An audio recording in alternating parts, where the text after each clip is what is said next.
focusing on the soul trade of patience.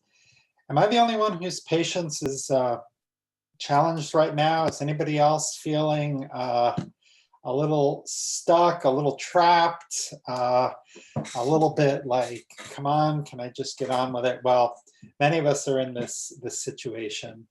And as I wrote in my blog this week, I actually was thinking about other soul traits to cover today, and I just realized that I was running away from patience. It's not one of my favorites, but it really feels like it is the right way to go here. Okay, so as is our custom, I always like us to start with a meditation for us to become present.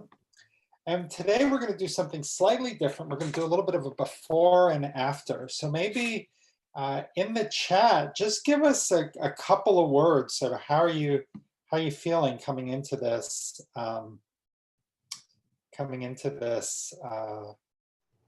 gathering today? So if you're new to Zoom, there's a button on the bottom that's called chat. Okay, yeah, so someone's saying they felt nervous all day long. I can relate to that. Tense, tired. I feel a little bit of nervousness, maybe a slight amount of performance anxiety here as we get going. Well, it is a great time to meditate. So let us all get comfortable in our chairs and close your eyes and relax. And take in a deep breath through the nose and hold. And exhale through the mouth and hold. And again, inhale through the nose and hold. And exhale through the mouth and hold. And as you go at your own pace of inhaling through the nose and holding, and exhaling through the mouth and holding. If thoughts should come into your mind, just observe them and let them go. Like watching a car move past on the road. Now is not the time for solving problems.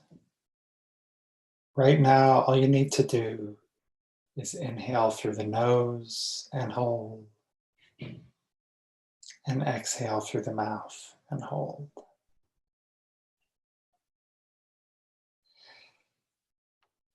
And on your next inhale, say to yourself, Shema, and on the exhale, listen. Shema, listen. In Shema, we're listening deeply, without judgment, without offering advice. In Shema, we are listening with an open heart. Shema, listen.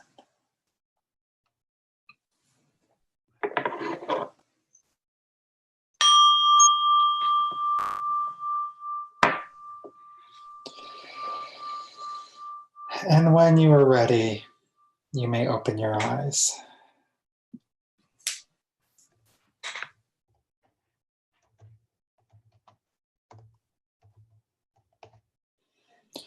Well, then maybe let's go back into Zoom. Does anyone feel any different? I know I feel a little more grounded, a little more settled, a little more open and present, but you may or may not feel that way. Where are you now?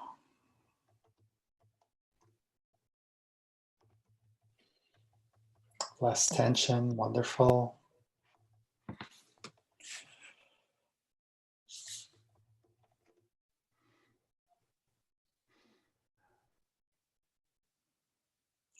All right, so in general, people are feeling a little less tense. Sleepy or still sleepy. I'm going to share my slides.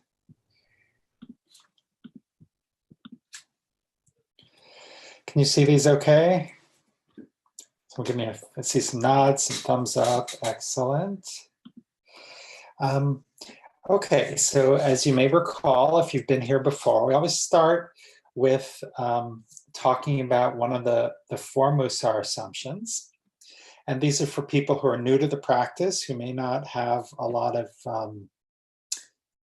Jewish knowledge or education, but it allows us all to start at a similar place. And even those of us who've been doing Musar a little bit longer, they often give us something to think about. So the one that I want to start with today is this idea that we all have the same soul traits, but we have a unique amount of each.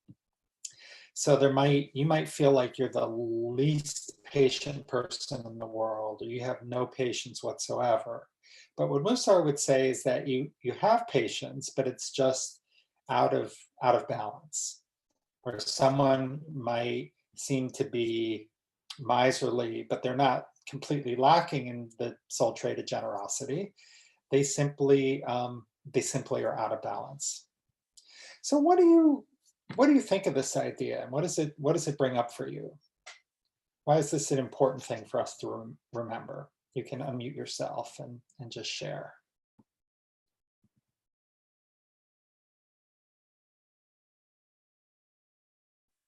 I like the idea because it means that we're not missing anything, but we just need to adjust the volume or the bass and treble knobs, but we're not lacking as human beings. Wonderful. Thank you, Leslie. Other thoughts? For me, patience is a matter of practice. Mm-hmm. It's something like a muscle. Absolutely. Yeah. And so by practicing, by building that muscle, we can sort of, to use Leslie's analogy, we can adjust the knob a little bit. Absolutely. Any other thoughts? I like the fact that this stresses our commonality as human beings. Yeah, absolutely. And I know I myself sometimes get a little judgmental. I'm probably the only one here who ever judges other people, but this is something that's helpful for me to remember, that that it is a commonality. And I don't really know the other person's story. I don't, all I'm seeing is just what's in front of me, at that moment. But there's probably a lot more to the story, and they certainly have as much potential to change as I do. Yeah.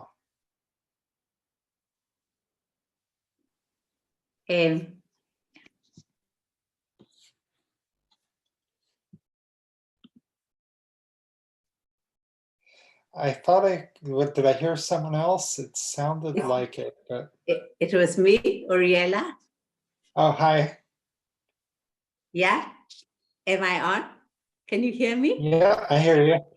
Yep, I can. Oh, great. Hi, thank you. Hi, Frederick. It certainly fits with the way that I conduct my life I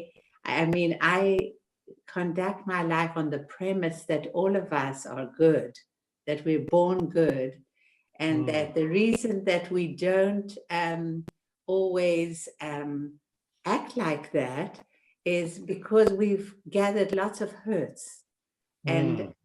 And somehow when we, when I do stuff with listening, which I do in my work, that you always see the goodness underneath that. you know, but the hurts and the stresses that are accumulate, and we've never been able to really heal from them fully, because if we start having a rage or tears or something, people have problems with that. Sure. And so we never really, I don't know. So I've noticed that when people heal from that, then they get back to the goodness, and it's quite clear how good someone is when they do that. So this definitely fits in with that, with the way that I view it in my life. Thank you for letting me share. Oh, you're welcome. And yeah, that's a beautiful way to put it. And I would add that within this framework, those hurts, you know, again, push us out of balance across one of these traits, or multiple traits. And one way to address healing can be, again, through this sort of practice. We're taking that on and looking within and saying, what's really going on here? Hi, it's Wendy. Can you hear me? Yeah, hi, Wendy. Oh, hi. I wasn't sure how to raise my hand. I love this. I love the fact that we all share the same soul traits. We all have them. To me, it feels like it gives us a responsibility rather than an excuse. I'm thinking of the generosity now, and I'm thinking, if we approach the trait and say, oh, you know, I'm just not a generous person. Well, guess what? If we're told, yes, actually, there's generosity in there, that kind of gives us the responsibility to seek that out and really develop it. And I also think then on the other side of that, because you just don't feel like you're a generous person, you just can't possibly work on that. That fact that we share the same soul traits also gives us the hope and the encouragement to actually go ahead and work on it, this is the beauty in Musar, I think. Oh, that was very well said. Thank you. Yeah, I love the emphasis you put on that. Yeah, it gives us, you know, some responsibility that we, you know, don't really have an excuse. But, you know, it's also realistically, some of these things are really a big struggle. Mm-hmm. But the first step in that struggle is having some hope to realize that, you know, this is possible. And if we just throw up our hands and say, I'm not generous, I'm not patient, I can't do anything about it, then, you know, certainly there's no opportunity for change or transformation if we're not willing to make the effort. So thank you, Wendy. Thank you. Okay, let's move on here. What I have on the screen is a reading from Rabbi Shlomo Wolbe, who's one of the great Musar masters of the 20th century. Is the top of this blocked, or can you see it? I would love for a volunteer to begin to read this out loud. Maybe someone who we haven't heard from yet, and just jump in. I'm Jim. What is patience? A patient person is actually like one who lifts a heavy load. And even though it is heavy for him, he continues to walk in his way, and he does not refuse to bear it. Pause. Okay, so let me pause you there, either for Jim, you or from someone else. What is he teaching here? What is this? You know, when I first started learning about patience within the Musar context, this is not what I would have thought about. For me, I would have thought about patience as being calm or something like that. But here it's like bearing a heavy load. What is he talking about? For me, the load related to patience can be a sense of urgency, anxiety, a desire to do something, act. And it's not easy. It requires some discipline, but first the intention must be there, the intention to be patient and not act. Yes, I'm hearing there's a couple of things. The first thing is you describe those sensations. What are those sensations like? Well, he talks about that heavy burden, and I see it as responsibility, that in order to wrestle with something that maybe doesn't come natural in our, you know, large area of soul traits, and for me this one is one of those, it is a burden and a responsibility. Mm-hmm. Absolutely. It's a burden, it's a responsibility. Love it. For me, the idea of patience is rooted in the Hebrew word savlanut, and the root of the Hebrew word savlanut is sevel, which is suffering. So actually within the word savlanut, within the word patient, we have the root suffering. So it contains it. Yeah, absolutely. And you know, when Jim was talking about, you know, feeling this anxious and all these things, these are unpleasant sensations. You know, oh my God, I have to do something, and you know, and that can be very unpleasant. So there is, you know, within this, you know, and carrying something really heavy, you know, having memories going back to trying to lift this old, I don't know if any of you ever had one of those old like sleeper sofas that was like incredibly, you know, unbelievably heavy, and me and my other college friends are trying to like get this up 3 flights of stairs. I mean, it was, you know, it was unpleasant. It was a lot of work. Okay, so Jim, please continue the reading. Thank you. This is how it is in all relationships among people. Sometimes the friend has actually injured us. Oops, I blocked the screen. A friend has actually injured us with an all-encompassing sting, with an unreasonable demand, with an unjustified claim, and with all that we are patient, just like one who bears a heavy load. Outbursts of anger or forceful rejection is like throwing off the load. Pause. Great, thank you. Okay, so now we have a relationality aspect, which is come into this. So what is the relationality aspect? Well, it says that nobody's perfect. And being in a relationship means carrying that load, if you will, of that person's imperfection. And that's just the way it is. And basically it's just to live with the suffering of life and the suffering of relationships. Yeah. Yeah, wonderful. So part of living with other people is remembering they have imperfections, and stuff is going to happen and come up. Wonderful. Thank you, Jack. What else?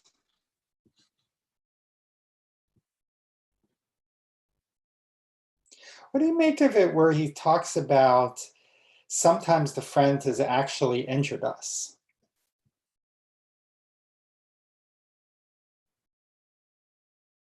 Does that mean we have the right to just kind of, you know, go off on them? Does that, you know, how does patience come into play in that circumstance?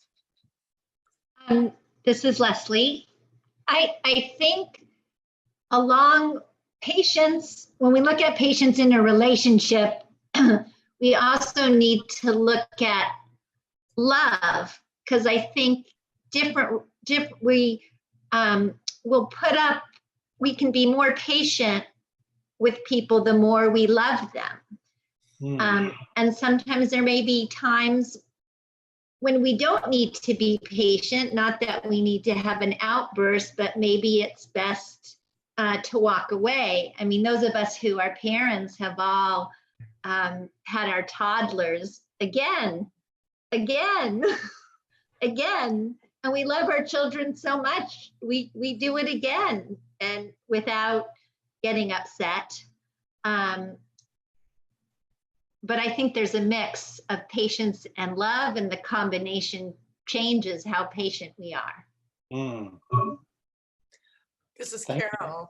And to me, if you're patient with a friend, you might get angry, but you have the patience to step back, breathe, maybe assess the situation a little bit, and then approach your friend with a quiet rather than a fury. You can still be angry. You can still say, you really messed up this time, my friend. What you did, or better yet, not you messed up, but what you did really hurt me. And here's why.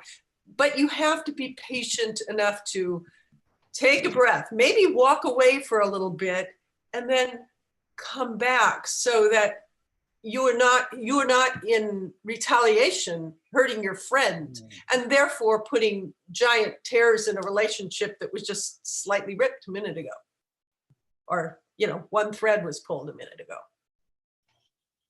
I also think Jack ended his comment before talking about the word pause, and to me, Rabbi Wolbe is saying we pause, right? Similar to what Carol was talking about.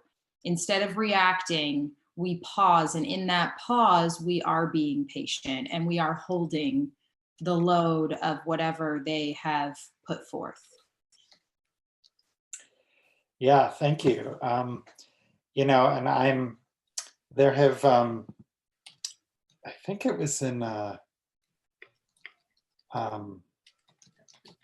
Musar book Peleiotes, where he talked about like how heroic it is being able to have self-restraint and to do kind of what Carol's talking about. I mean, that's not easy to do. I mean, especially when we're angry, and that's why someone before talked about developing kind of the muscle of patience and the habit of patience, because I know for one, I really can get very reactive and I can get very nasty in certain situations. And it has, like, you can often tell that someone is really embraced Musar when you run into their spouse and they're like, wow, I don't know what you did to my spouse, but boy, they're so much more patient and they're behaving so differently, or,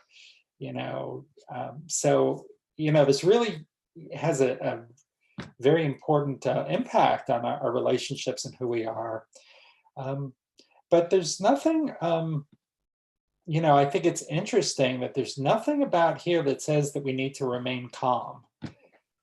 Does anyone find that surprising? And maybe a little countercultural with the way you might hear about patience in other circumstances? Amy, if you're trying to talk, you're still on mute. Okay, Now I can how hear do you. I unmute? Can you hear me now? Yep. Okay. What I'm focusing on is the term a heavy load. Heavy load does not have to be something bad. We're kind of assuming that a heavy load could be if you're leaving home because you have to and you're taking all of your possessions with you. That's a heavy load, but it's not a bad thing. And so the one who lifts a heavy load, even though it's heavy for him, or like carrying your brother or your child on your back, you continue to walk in your way and you don't refuse to bear it. I mean, I think it is about responsibility, but I don't think it's necessarily about being calm. I think, we think of patient people as gentle people who just let everything kind of flow through them and they don't get upset about stuff. But I think it's somebody who's willing to carry the heavy load, whether it's good or bad, and not complain and just do it because it's the right thing to do. Thank you, Amy. Let's peel this back another layer. So I think we've already talked about this. We already had, I can't remember who it was who mentioned Saval. Greg, can I say Andrea, were you about to share something? Me? Andrea? Oh, and Ken. Oh, yeah. Hey, Ken. I was just going to say, I feel like the difference between being patient and being calm is, when you're talking about doing the work, carrying the burden, it's being patient is about taking the responsibility to manage your own emotions and not make them everyone else's problem. Thank you. Yeah, I love this emphasis on responsibility. It's not something that I thought about within the context of patience before, but I love kind of learning with all of you today. And Ken, you were going to add something too. Yeah, hello, Greg, and hello, everyone. Thank you. And just giving this some thought, I've still been thinking a lot about last week when we were talking about humility.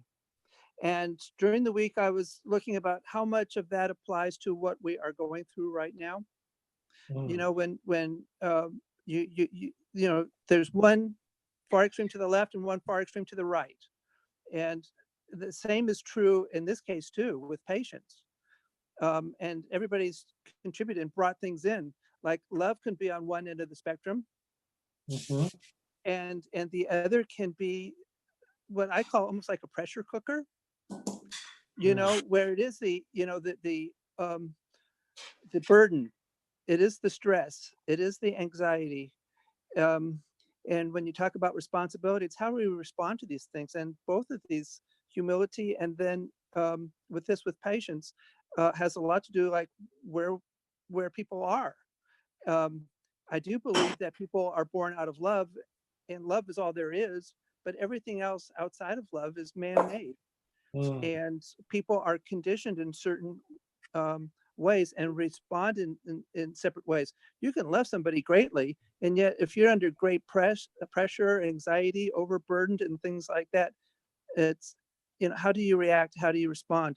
And in these times right now, you see a lot more and more and more of that, where you do have the when you're talking about patience, there's the other extreme perhaps, where there's a lot of anxiety, a lot of stress, and it shows in how people responsibly react or irresponsibly react. Yeah, thank you. And you know, talking about where we are, I mean, we are all have a much bigger load than we normally have. You know, wherever you are in the world, if you are at all plugged in, and people in hotspots, or you know, may have relatives or may have other people impacted, or you know, who isn't impacted. And you know, if you're at home, you can't work. If you're at work, you're potentially exposed. I mean, there's, you know, we all have that extra burden, and it can make it a little harder to, you know, access that love, as Ken talked about, which is why this is such an important tool for us to use. And that's the pressure cooker. That's the stress. Yeah, absolutely. Yeah. Greg, can I say something? Or absolutely. I've spoken before, so unless there's someone else who wants to talk first. Oh, okay. Hello? Yeah, go ahead. Oh, okay. I just think, and I had an experience this week where I got very upset. And a family member who's far away in Israel, and she was very upset and talked to me, and then I thought she hit out at me and stuff like that. But I think what I wanted to say, that's not about that, but when I am in my own fear, or when I'm very angry, I know that my thinking is not clear. So if I'm feeling that, it's very important to remember that I need to be quiet. And actually that happened, and I was left with very hard feelings. And for 2 days, I kind of worked on them, not with her. I didn't communicate. But then at the end of 2 days, I talked to someone, and I got a different perspective, that I was the one that caused her more aggravation. She was trying to unload something, and I caused. And then I was able, my next communication, to say, I apologize. I'm so sorry that I caused you extra aggravation. And that opened up a whole, you know, wonderful conversation. And a few times it was said, and I said, I'm so sorry that, she said, it didn't seem like you're concerned about me. So then I wrote, you know, doesn't mean anything that I didn't sleep all night, you know, in a joking way. But it's just like my whole perspective was changed. Here I was thinking that she's the problem, and then I realized that it was me. So it's very important for me to give myself that time to go through the feelings, get rid of all those feelings so I can get my thinking back. Thank you for letting me share. Oh, thank you so much for sharing that beautiful story. And I, you know, it's reminding me how important it is for us to own our feelings right now. You know, this is a time when there's going to be a lot of fear and anxiousness and anger and frustration. And, you know, we can't, you know, we don't want to try to bypass that. We don't want to get carried away or owned by them. But at the same time, and we need to be willing to face those. And as one who's, you know, I've had this really interesting experience for the last few weeks. I've been coping okay during the week, but man, as soon as Shabbat comes and I turn off my, my computer and I don't do any social media, I get all these feelings start emerging. And I think that like, I've been sort of busying myself up to sort of avoid processing what's going on. And again, you know, being able to bring patience that like, okay, this is something I need to experience right now. And that's a good segue to the next slide, because as those of you who are familiar with Musar know, one way that we can focus and practice on these soul traits is to have a mantra. And the one that I like, one of the ones that I like for patience is, this too shall pass, and I have the strength to get by until it does. So what is that as a mantra? What do you take away from that, and how is that helpful or not helpful for what you might be experiencing right now? Hi, Greg. This is Lori. Hey, Lori. Hi. First of all, I have so much gratitude for your holding these sessions, especially in these times. And so thank you very much. For me, the intersection of patience and calm is acceptance, and which connects very closely to me with peace. And I had to really work on what acceptance meant before that could make sense to me. And I guess it's more of a Buddhist concept. Maybe I don't want to misquote, but that really we get really upset when our expectations and hopes of how something will turn out differ from what really is happening. And that's where the suffering happens, right? And so for me, acceptance doesn't mean, oh, well, it is what it is, and I have to be okay with it. For me, acceptance means feeling every feeling. This is really what is going on. This is really how I am feeling. I accept this is what's happening. And for me, when you come from a place of acceptance and peace with it, take as much action as you possibly feel is appropriate, and let go what you feel you don't control. So for me, there's peace in that. And when there's that peace, then it's so easy to be patient, right? Because it just is what it is. Somebody's being how they're being. They have their story. It is what it is. I'm feeling my feelings, but it's ultimately okay. And I have on my ring, on my thumb right now, Kol ze yavo, right? This too shall pass. And so when I forget this, I can twirl this ring on my finger and it says, this too shall pass. This is only just what it is. Do you know what I mean? Yeah, well, there's so much wonderful, wonderful things that you shared there, Lori. Thank you. Thank you. So follow up to Lori. Can you hear me? Yeah. This is Solange. So I think that I've been thinking about the spectrum of patience, and somewhat differently than it's outlaid here, in terms of the fact that I think there's both a need to be patient and a need to be impatient. And so some of it has to do with what is it that you may have some control over and what is it that you may not. So I do not have control of COVID-19. I may not have control about official policy either, but it's somewhere where I can impact. And so I do feel impatient about certain things. I can be calmly impatient about them. And without being reactive, I can choose to act in a way to say, okay, this too shall pass, but in order for it to pass with as little damage as possible, this is what I think and I would like to say. Yeah. Yeah, that's a great point to bring into this, because as it says on the spectrum, if we have too much patience, then we can become inactive. And, you know, I know in my past life, I stayed in the job about 2 years longer than I should have, because I thought, you know, if I just kind of bear with it and muscle through it, it's going to get better. And, you know, and it was a toxic work environment. There was nothing that was going to get better there. You know, one asshole would leave and another asshole would get hired. I mean, that's just kind of the way it was there. So, you know, I was the one that needed to take action. So that's a really important part of this. It's not about just being patient and just bearing it, but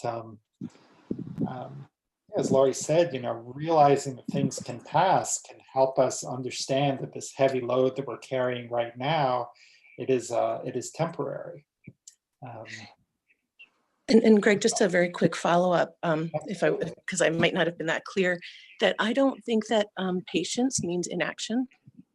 I think patience starts with accepting what is so you can be in your feet and figure out what action to take. Mm-hmm. Yes, it is. When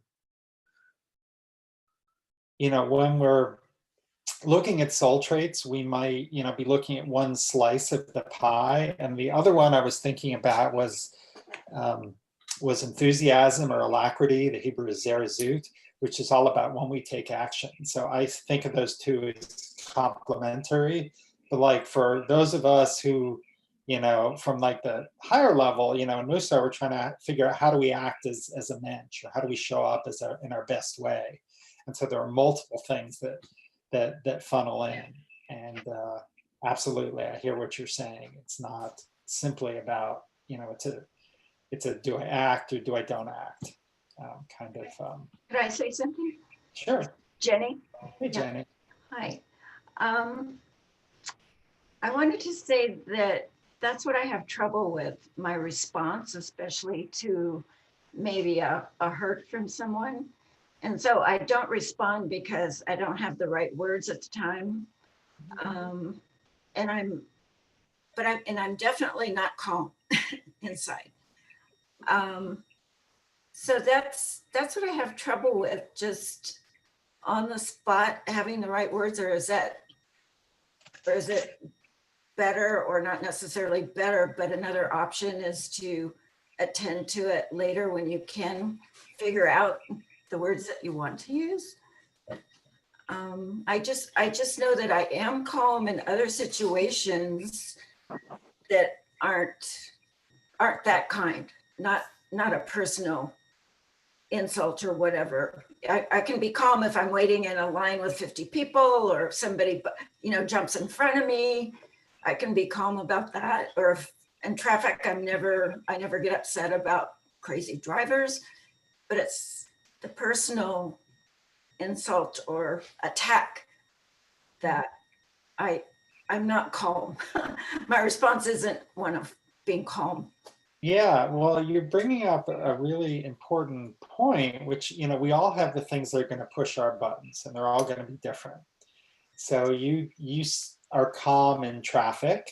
So that's not a situation where you need patience, because if you're already calm, then patience isn't something that you need. But it's in that situation where for you, it's if you feeling hurt or insulted, and you either are like, just so stunned you don't know what to say, or if you did say something, it probably wouldn't be productive. And that is a situation where you could think about maybe where I need patience, and this kind of hurt is something that I'm going to hang on to for a little while until I think about the best way for me to respond. And it doesn't mean never responding, but you could certainly, if it was right for you, to apply patience to say, okay, I'm gonna think about what I want to say and think about what's going on with me. Kind of like, yeah, Carol? That was kind of where I was coming from before, in that you take a step back. So you do have the right words and you do have the right action. Because if you just fly off the handle, that's probably not going to end terribly well. So the patience comes in saying, not in not acting, but in waiting until you are equipped to take a good path in your actions that's going to be constructive and not going to blow everything up or hurt you even more than you're already hurt. So yeah, that's kind of what I think. Thank you, Carol.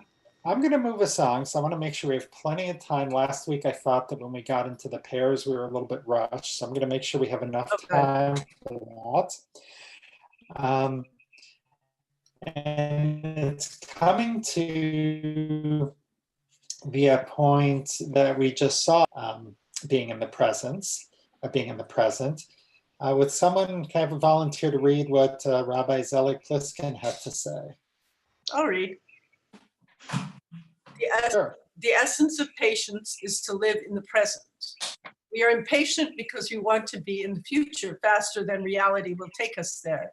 Since we will generally be in the exact same place, whether we will experience patience or impatience, it makes sense to choose to be patient.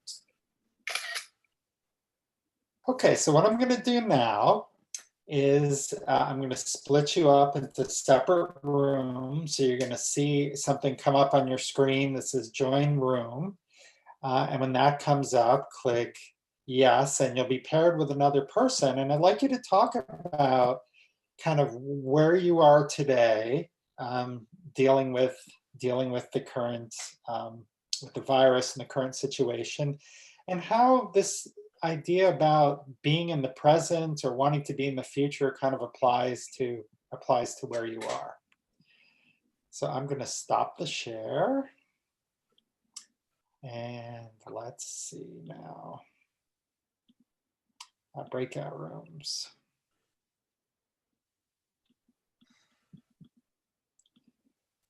Okay.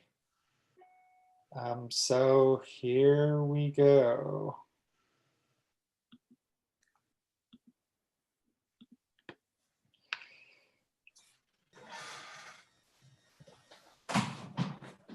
So you should be seeing something on your screen.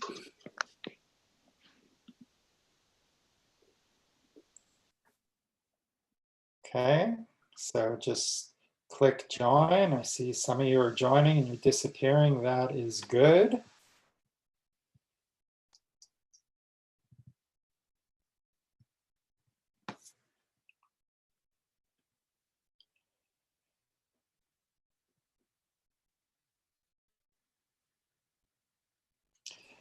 Lenny, do you want to join your room?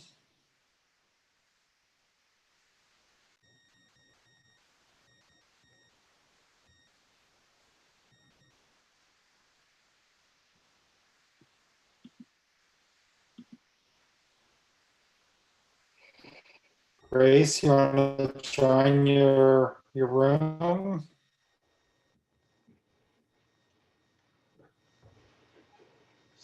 And Jenny, do you see the button to join your breakout room? Oh, no. Oh, I see it down below. Yep. Okay, so just click on that. Yep. So does this mean everybody's going to be in breakout room 3? Or is this Nope, just you and one other person. Oh, okay. Laurie, head back to your room. Your partner is just clicking in.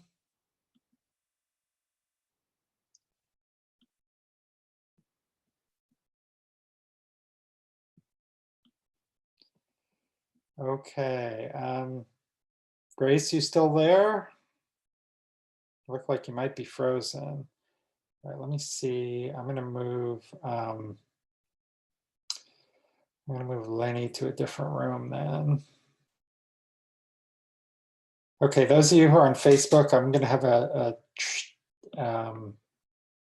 teaching for you, so just be patient for a second, please. Wait, Grace just disappeared.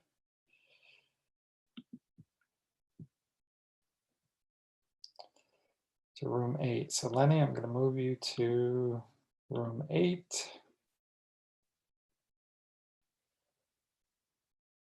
Okay. I think everybody is kind of where they can be. Hey Grace, what's up? I lose the connection. I'm here. Sorry. Oh, you're here. Okay. I'm going to assign you to a room. You will be part of a 3, I think. So hang on just a second.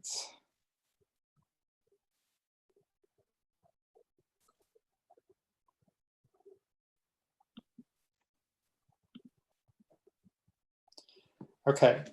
Thank you. So if you click join.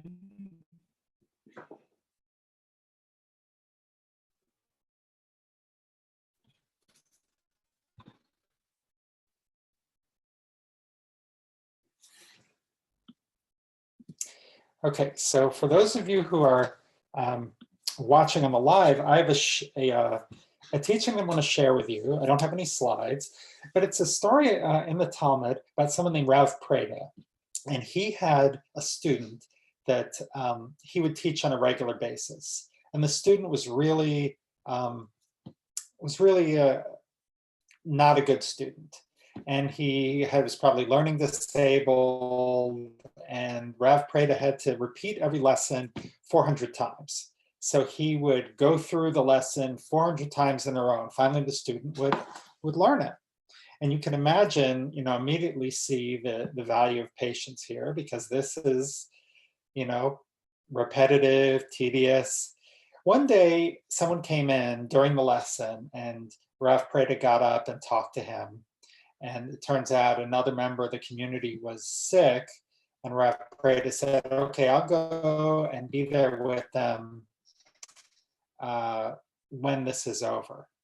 And when he got to the end of the lesson, the student started crying, and he said, what's the matter? And he said, I'm sorry, I didn't learn it today. So, well, why not? Well, I was afraid you were going to get up, and I was so worried about you leaving that I wasn't able to pay attention. So Rav Preda went ahead and repeated the lesson another 400 times so that this student could learn. And as a reward, he was given he was given a righteous life, and his entire generation got to be in the world to come. But I want us to think about that, where how can we bring that kind of Rav Preda energy to where we are today? I know for me, I am sitting at home. I have 2 teenage kids. One's home from college. One is home from high school. They're troopers, but this is a big challenge for them. My wife is working from home. We're all together in a small house. And there are times where I just feel really kind of fed up. There's not a space where I can just go off by myself generally. We kind of rotate for a little office in the laundry room here. And so I find it useful to kind of think about this, this person who really just put everything that he had into focusing on what was in front of him right there. It's everything that we're talking about. It's staying present. He wasn't looking ahead and thinking about his next meeting. It was the student who got upset and distracted and thinking he was going to leave, but he was, in the moment, focused on what he was doing. He wasn't, as Rabbi Pliskin said, sort of worried about what was going to happen later and down the road. And so I'm trying to think about, how can I just be focused on what's going on right now? And if I start to get, what my friend Helene would call the itchy witchies, or just kind of feeling unsettled and a little bit off, think about, what is it that I can bring to kind of bring that sort of focus. Now, I don't have access to kind of the YouTube, if you're on YouTube or you're on Facebook, I don't have access to those right now. I can't manage multiple screens at the same time. But if you do have questions or comments, please feel free to leave them in the chat box. I guess I could sort of open it up and take a look and see if anybody is there, since we have people are all kind of happily off in their rooms. I've never looked at myself, on jewishLIVE, but whoa, here I am. Yeah, so this is really weird seeing myself talk on Facebook. But if anybody's watching and has a Facebook question they want to add, or a comment they want to jump in, this is your moment. But okay, that's fine. I'm going to head back to the main meeting. I've given people a good chunk of time, so I think I'm going to give them the notice that it's time to come back. They're all going to get the 1-minute notice that things are going to close, and they are all going to start coming back in.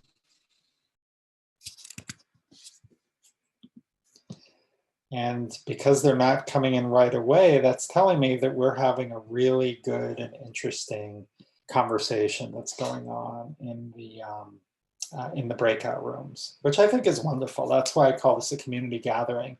It's a time for us to kind of be with other people and to talk and listen in a safe environment that's non-judgmental. If you have anything you'd like to share, you can message me on the American Musar page or on my Greg Marcus Facebook page if we are connected. Because I will certainly be happy to be there. Wow, nobody has come back with 7 seconds to go. So that tells me again that people are really getting a lot out of these. And they're coming back. We're going to head back to the gallery view. Okay, well, welcome back, everyone. Not a single person left their room early, which makes me feel kind of guilty that I was sort of cutting you off. But I'd love to kind of hear a little bit of a readout. What was the conversation like? What were some of the things that you covered without divulging what someone might have shared with you?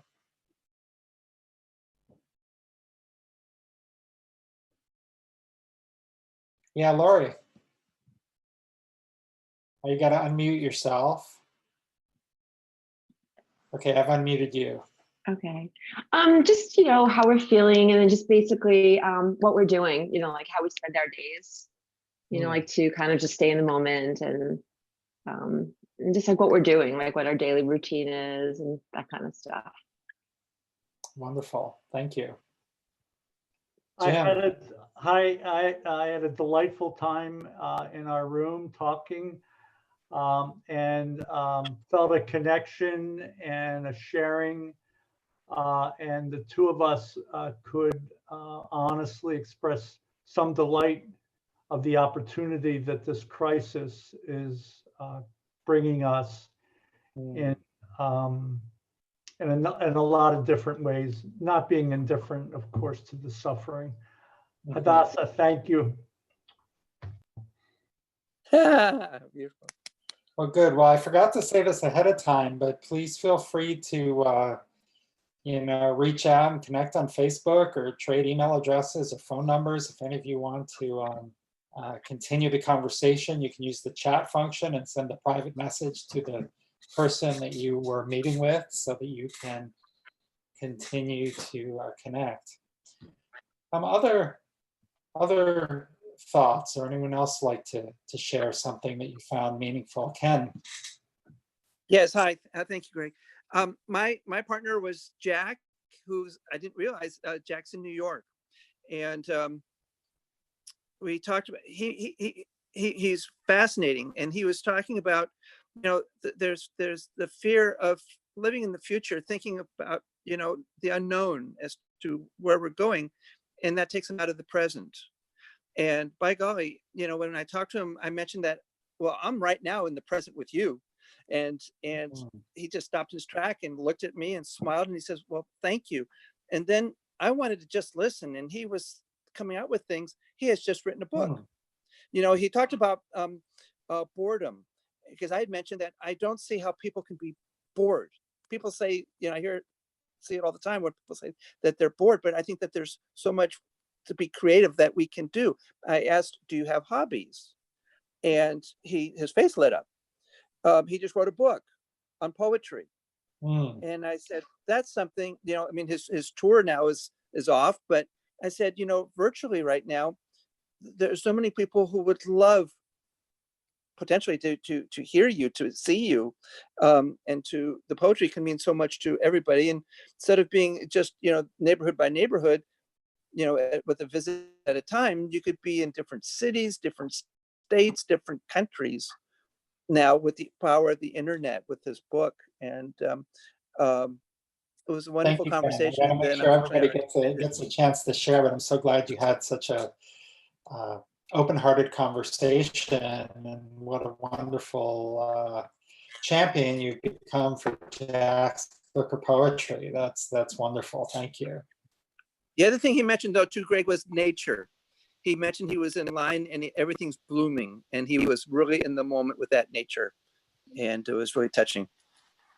Nature is very healing. The planet has gotten a little Shabbaton, a little extra rest. And not that I would have wished for that, but it is something which can be a blessing in this time. Yeah, thank you. Hi. Counselor, a rabbi, and a babysitter walk into the room. No, I'm kidding. Okay, so anyway, I just thought the three of us, we each take care of people in some way or another, and we all discussed how we managed to get back, and we all seem to be fairly patient. I felt patience in the room, and we all seem to take different pathways to get back to the place of patience during our daily living with this COVID virus. And that's pretty much where I thought we were. Thank you, Wendy. Anyone else? Sure. Yeah. So I was serendipitously in the same room with someone else, and it turns out we're both children of survivors. And so we shared, for us, the pull towards the past that this particular experience is bringing up for us. And there was something in some ways very comforting about talking to someone who had a similar past experience in terms of how it is impacting upon our present. Well, you know, I'm just such a huge believer in doing this randomly, and the right people tend to find each other in these circumstances. You know, and you may read into that about whatever you like about the universe or the divine, or just the potential of any two human beings to connect, that they can find a way to do it in a very short period of time. So I'm glad that you were able to find someone who really could understand a very unique type of situation that other people might not be able to relate to in such a personal way. I'm going to close with putting up just a couple of one of the, can you see the screen here? One of the things that we can do as we focus on patients for the next week is try to pick like one action or one particular thing that we're going to focus on. I know for me, I think it's going to be really trying to stay present, which was the second one on this list. That was a real, you know, as I thought about it, and I did sort of share a teaching when you guys were all away. If you want to go back and look at the video, you can see that. But just really staying present and not letting my head sort of move ahead to what comes next or what might happen or what happened in the past. Reminding yourself it's okay to be patient because this situation will pass. And we can also say, you know, okay, thanks for this opportunity to practice patience. You know, if it's a struggle, you know, life gives us the challenges we need to grow. Another thing that can be really powerful is meditating on the image of a patient person. I know my grandfather was an incredibly patient person. He graduated high school in 1932, right at the start of the Great Depression. He couldn't go to college. He didn't work for a couple of years. But that really taught him how to be patient and appreciative. So then there's a couple of other things on the list as well. So we're going to close as we began with a meditation. So I invite you once again to close your eyes and take in a deep breath through the nose and hold. Then have a nice, long, leisurely exhale.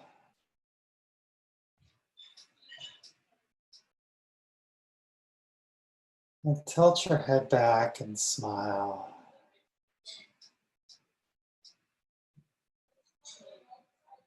And just appreciate everyone who's chosen to come and be together for this hour.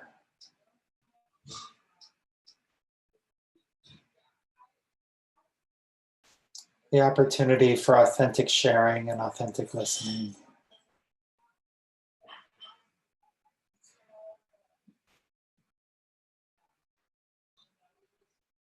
Now think about the important people in your life, whether they're under the same roof with you right now or somewhere else. And just feel that connection to them.